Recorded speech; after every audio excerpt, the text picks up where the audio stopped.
GBs మనకి ఉందా లేదా తెలుసుకోవడానికి ఎలాంటి పరీక్షలు ఉంటాయి, ఎలాంటి టెస్టులు చేస్తారు మీరు?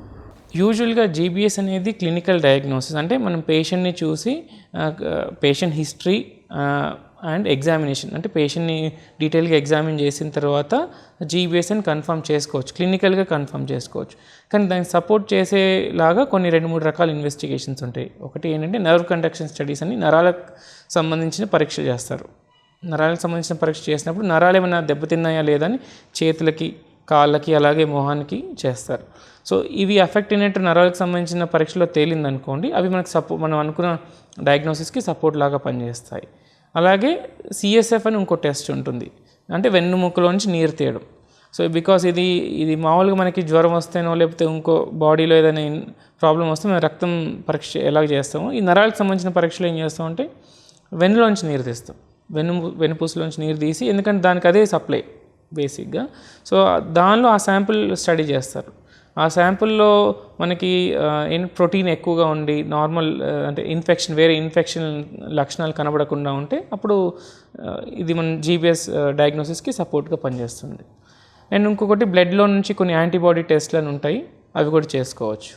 సో ఇలా ఈ 3 రకాల టెస్టుల వల్ల మనకి మనం అనుకున్న డయాగ్నోసిస్కి సపోర్టింగ్గా టెస్ట్లు చూపిస్తాయి మనకి పాజిటివ్గా. ఓకే. సో జీబీఎస్కి సంబంధించి ఇంకా జనాలకి ఉన్న ఒక పెద్ద అనుమానం ఏంటంటే, ఒక్కసారి ఇది వస్తే ఇంకా జీవితాంతం అంగవైకల్యంతోనే ఉండిపోతామా అని ఒకటి ఉంది, అది నిజమే అంటారా? యూజువల్గా జీబీఎస్ 90% అంటే 85% వరకు కంప్లీట్గా రిజాల్వ్ అవుతుంది. అంటే మీకు ఇంతకుముందు పట్టు 100% ఉండింది, మీ పవర్ ఎట్లా ఉండిందో జబ్బు రాకముందుకు మీరు మొత్తం తగ్గిపోయాక అప్రాక్సిమేట్లీ 90% వరకు మీ పట్టు రీగెయిన్ అవుతారు. 85% to 90% వరకు పట్టు రీగెయిన్ అవుతారు. దానిలో కొన్ని వేరియంట్స్ ఉంటాయి, వాటిలో కొద్దిగా పట్టు తక్కువ రావచ్చు, అంటే లైక్ 100%, 90%, 100% రాకపోవచ్చు, మేబీ 70% అట్లా రావచ్చు, 60%, 70% రావచ్చు. కానీ ఆల్మోస్ట్ చాలా వరకు రికవర్ అవుతారు.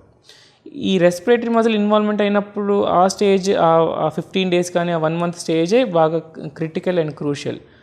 ఆ స్టేజ్ దాటిపోతే యూజువల్గా రికవర్ 70 to 90% దాకా కూడా బాగా రికవర్ అవుతారు.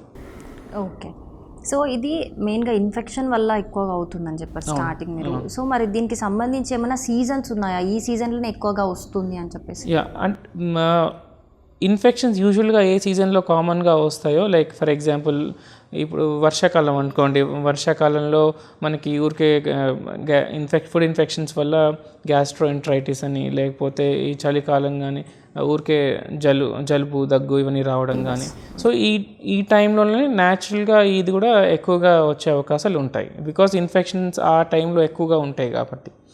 అండ్ మోస్ట్ ఇంపార్టెంట్, ఇప్పుడు రీసెంట్గా వచ్చిన అవుట్బ్రేక్ పూణేలో చూసుకుంటే దానికి రీజన్ క్యాంఫెలోబాక్టర్ జిజిని అని ఒక బ్యాక్టీరియా.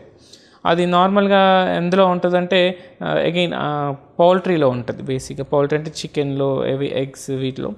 సో వాటి నుంచి కంటామినేట్ అవుతుంది. దాని ద్వారా వాటర్ కానీ ఫుడ్ కానీ ఏమైనా కంటామినేషన్ అయినప్పుడు ఇట్లా దాని ద్వారా ఇన్ఫెక్షన్ వచ్చి ఇంటెస్టైనల్ ఇన్ఫెక్షన్, అంటే విరోచనాలు అవి వచ్చి దాని తర్వాత ఈ జీబీఎస్ అనేది డెవలప్ అవుతుంది. ఓకే.